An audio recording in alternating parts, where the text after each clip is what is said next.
محترم ناظرین کرام، آج میں آپ حضرات سے محرم کے متعلق چند باتیں عرض کرنا چاہتا ہوں۔ سب سے پہلی بات کہ آیا اس مہینے میں کوئی خاص چیز پڑھنا سنت ہے یا کوئی خاص وظیفہ ہے جسے پڑھا جائے؟ دوسری بات کہ 1 محرم سے لے کر کے 10 محرم تک روزے رکھنا سنت ہے۔ تیسری بات کہ اگر کوئی شخص روزہ رکھے تو نیت کیسے کرے؟ سب سے پہلی بات کہ اس مہینے میں خاص طور پر 1 محرم سے لے کر کے 10 محرم تک کوئی خاص وظیفہ ہے جسے پڑھا جائے، جیسا کہ کچھ لوگوں کا خیال ہے۔ تو اس سلسلے میں عرض یہ ہے کہ اس مہینے میں کوئی خاص وظیفہ نہیں ہے۔ کچھ حضرات بتاتے ہیں کہ پہلے دن میں یہ وظیفہ ہے، دوسرے دن میں یہ وظیفہ ہے، تیسرے دن میں یہ وظیفہ ہے، چوتھے دن میں یہ وظیفہ ہے۔ تو ایسی کوئی بات نہیں ہے، جو ہم اور آپ پڑھنا چاہے پڑھ سکتے ہیں۔ دعا، ذکر، اذکار، استغفار، درود شریف، تہجد کی نماز، اس طریقے سے اور جو دیگر چیز ہے وہ جو کچھ پڑھنا چاہے پڑھ سکتے، کوئی خاص چیز وارد نہیں ہے۔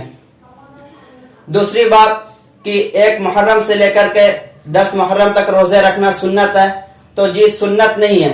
اس مہینے میں جو روزہ رکھنا سنت ہے وہ 9، 10 یا 10 اور 11 کو روزہ رکھنا سنت ہے۔ باقی اس کے علاوہ روزہ رکھنا چاہے تو رکھ سکتے ہیں، نفل ہے، لیکن یہ کہ 1 تاریخ سے لے کر کے 10 تاریخ تک روزہ رکھنا، جیسا کہ بعض لوگوں کا کہنا ہے کہ سنت ہے، تو ایسی بات نہیں ہے۔ تیسری بات کہ اس مہینے میں اگر ہم روزہ رکھیں تو نیت کیسے کریں؟ تو دیکھیے، نیت جو ہے وہ دل کے ارادے کا نام ہے، زبان سے کہنا ضروری نہیں ہے۔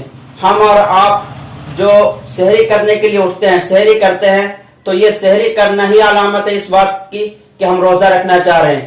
کوئی شخص اگر رات میں سویا اس نیت سے کہ ہم روزہ رکھیں گے، سحری میں نہیں اٹھ پایا اور اسی طریقے سے روزہ رکھ لے تو روزہ اس کا ہو جائے گا۔ اگر زبان سے کہنا چاہے تو زبان سے کہہ سکتے ہیں کہ ہم نفل روزے کی نیت کر رہے ہیں، باقی زبان سے کہنا ضروری نہیں ہے۔